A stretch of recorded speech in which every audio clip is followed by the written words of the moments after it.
akan menyampaikan kajian ini insyaallah secara bersambung, dan pada kesempatan hari ini topik yang kita kaji sebagaimana sudah saya sampaikan juga dalam grup, yaitu jihad sebagai salah satu metode penyucian jiwa.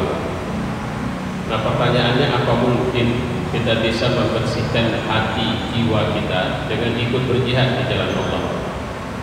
Bukankah selama ini metode penyucian jiwa itu setidaknya kita harus melakukan langkah-langkah, misalnya uzlah.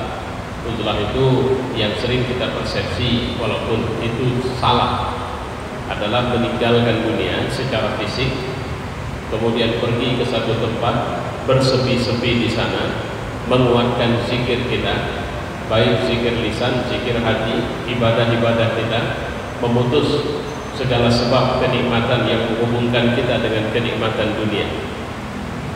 Bukankah jihad sebenarnya tidak ada hubungannya sama sekali dengan itu? Ya. Nah, kesalahan anggapan ini tentunya harus kita luruskan dari masyarakat.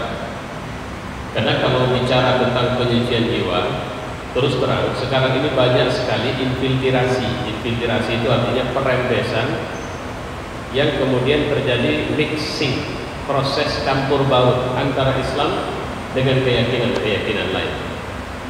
Tidak aneh sekarang kita menemukan orang pingin khusyuk dalam sholat, tapi ikut meditasi di padepokannya Anand Krishna.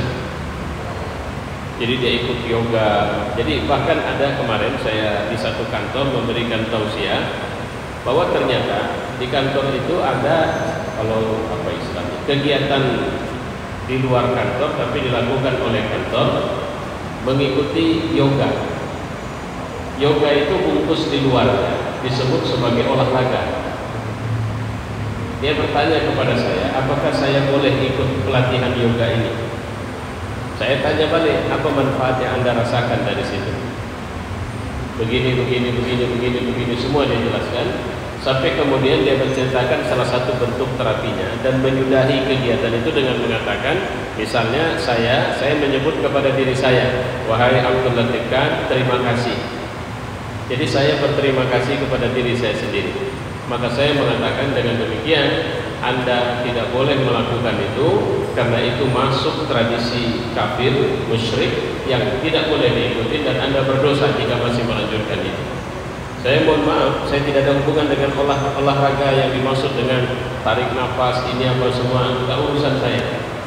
Tapi setelah dia menjelaskan itu semua, saya mengatakan yoga itu tidak bisa dibenarkan secara syariat dilakukan oleh seorang muslim. Tapi tidak sedikit ini tadi, karena lemahnya pengetahuan, lemahnya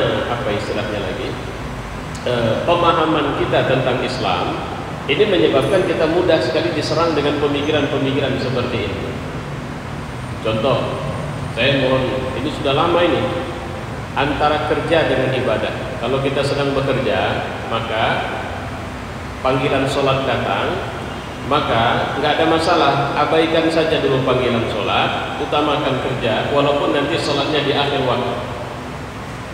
Ini harus kita hubungkan dengan bahwa ternyata nanti di akhir di mahsyar yang pertama sekali ditanya Allah ketika kita mulai dihisab itu bukan kerja kita. Di mata Allah tidak lebih penting kerja ketimbang sholat. Di mata Allah lebih penting sholat, sehingga itu didulukan Allah dari yang lain. Nah, masalahnya sekarang adalah menghubungkan sholat menjadi bahagian dari yang mensupport atau melengkapi atau dominan yang bisa memberi pengaruh bagi kesuksesan kerja kita. Ini kita lemah. Sering terjadi sholat adalah sesuatu yang lain, kerja adalah sesuatu yang lain lagi. Makanya dengan demikian kita dengan begitu mudahnya ikut yang namanya sholat ke masjid, nggak apa-apa lah, ini sedang covid nih, nggak usah lah. Tapi yang namanya pergi ke pasar, ke mall, walaupun bukan belanja, jalan-jalan, cuci mata, itu nggak masuk hitungan dalam masuk kategori kita harus bilang nggak apa-apa lah, nggak usah juga ke sana. Nah, ini yang saya bilang, saya tidak menyalahkan, sama seperti saya sekarang malah sudah terbiasa memakai masker, ya, bahkan sholat juga saya biasa pakai masker menutup wajah saya, walaupun secara fikih dalam situasi normal saya tidak bisa menerima. Saya tergolong orang yang berpendapat sholat itu tidak sah kalau kita memakai penutup wajah. Ya, saya ikut dengan pendapat ini. Tapi ini situasi memang tak bisa.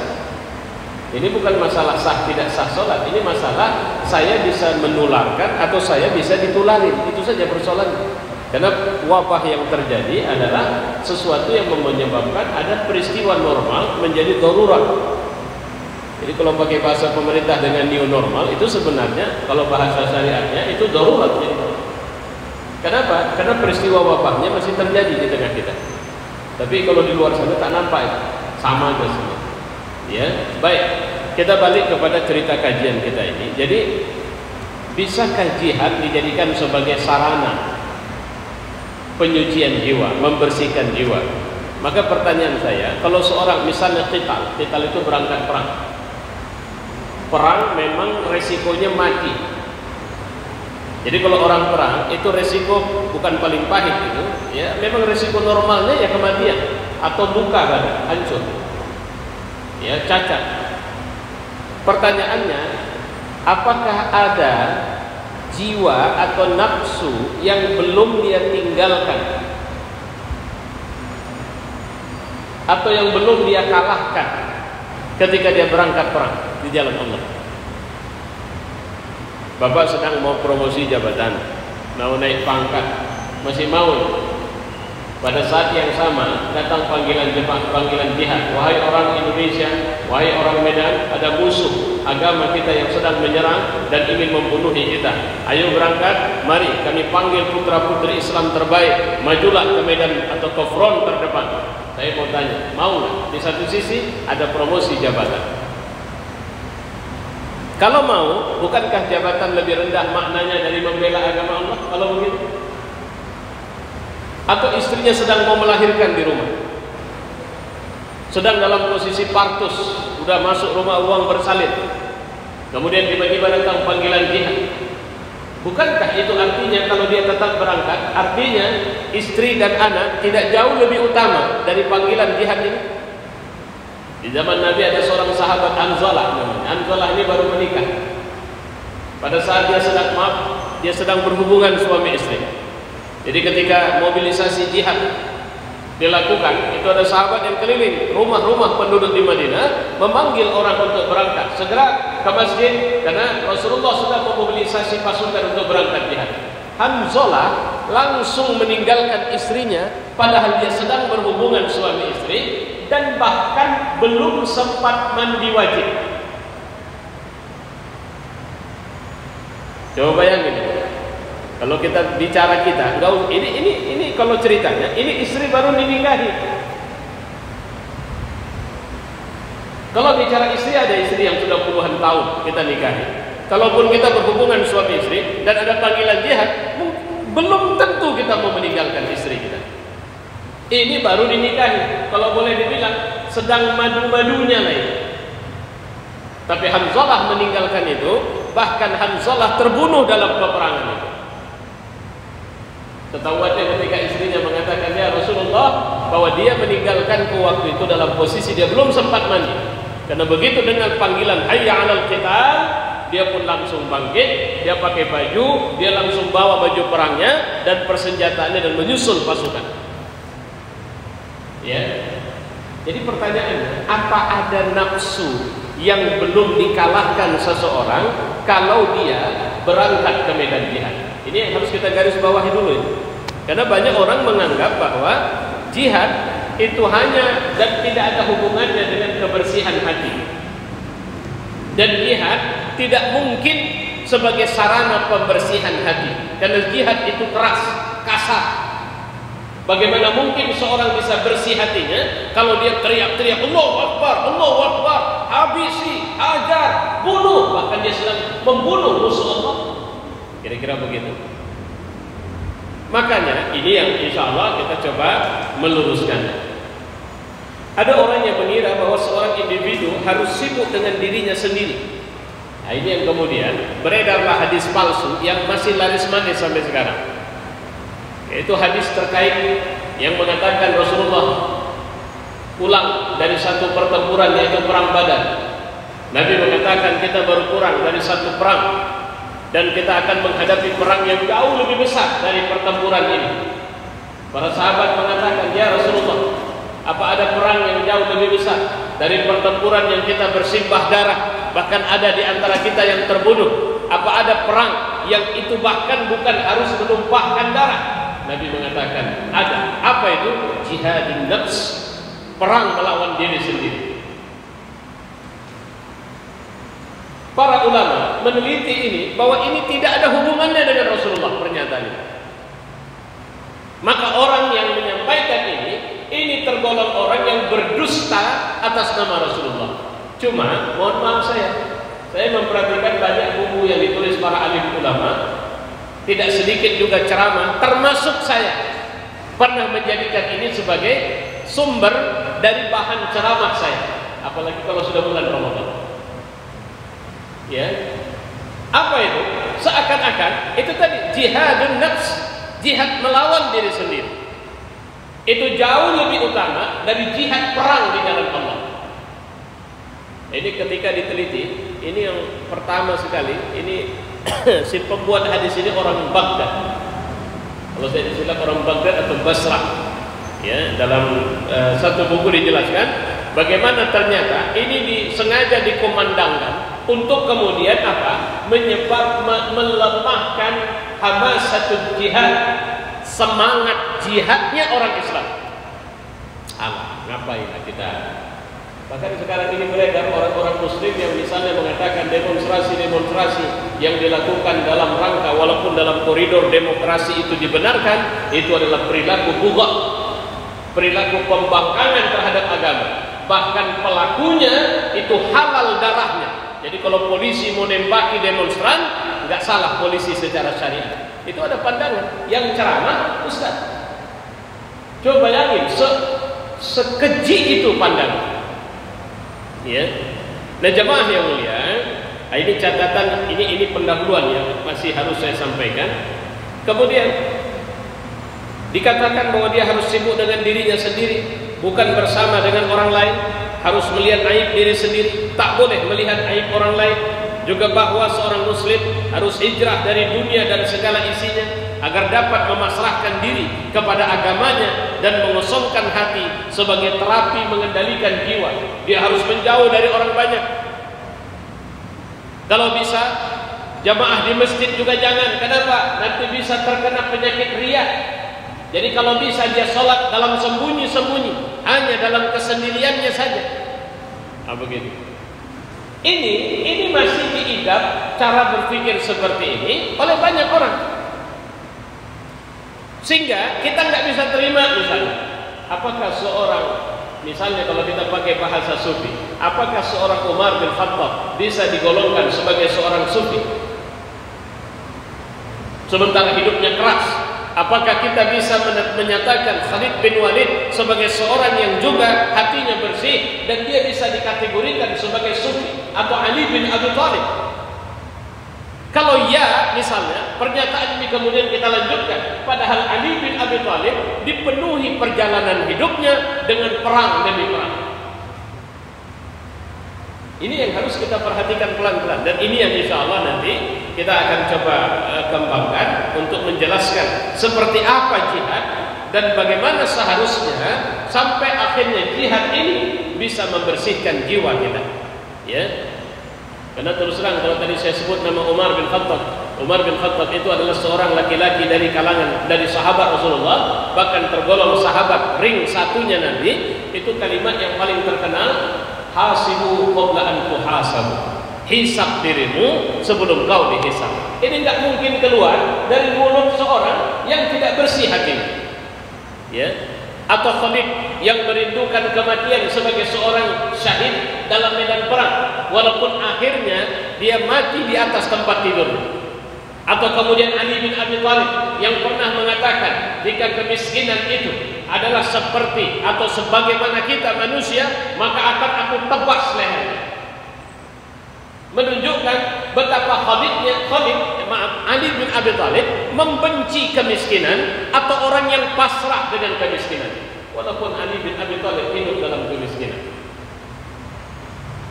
Tapi apakah dia jauh dari Allah? Tidak. Ya, ini yang harus kita lurusin. Pemahaman seperti ini benar-benar menyimpang.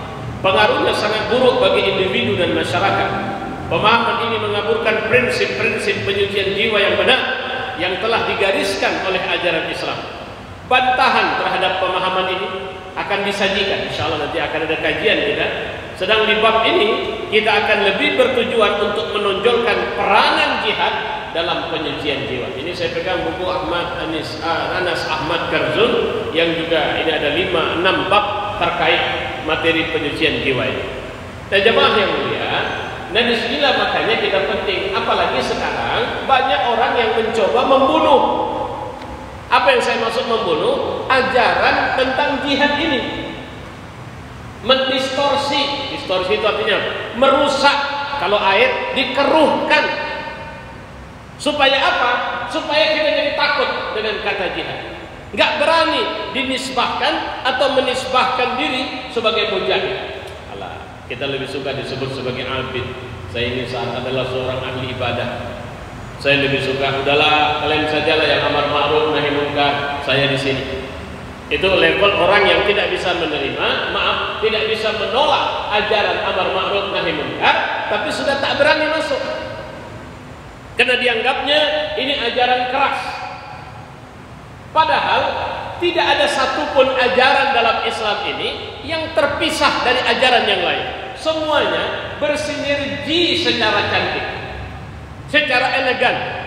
Tidak mungkin seorang akan berjihad dengan lurus dan benar kalau salatnya tidak benar, kalau ibadah yang lain tidak benar, kalau puasanya tidak benar, kalau zikirnya tidak benar. Bukankah Islam ini adalah amal, agama yang bahkan akhlak saja bisa kita sedekahkan? Senyum kepada saudaramu itu sedekah. Bagaimana mungkin ajaran yang mengajari kita tersenyum adalah ajaran yang juga di satu sisi mengajari kita untuk marah?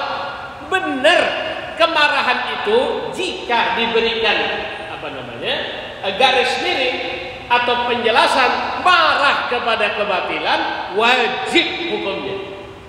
Kenapa wabah ini terjadi? Karena kita mulai tak marah. Anak gadis kita bikin sama laki-laki pakai baju tidak syar'i, sampai pulang jauh malam kita nyenyak tidur di rumah, nggak marah lagi.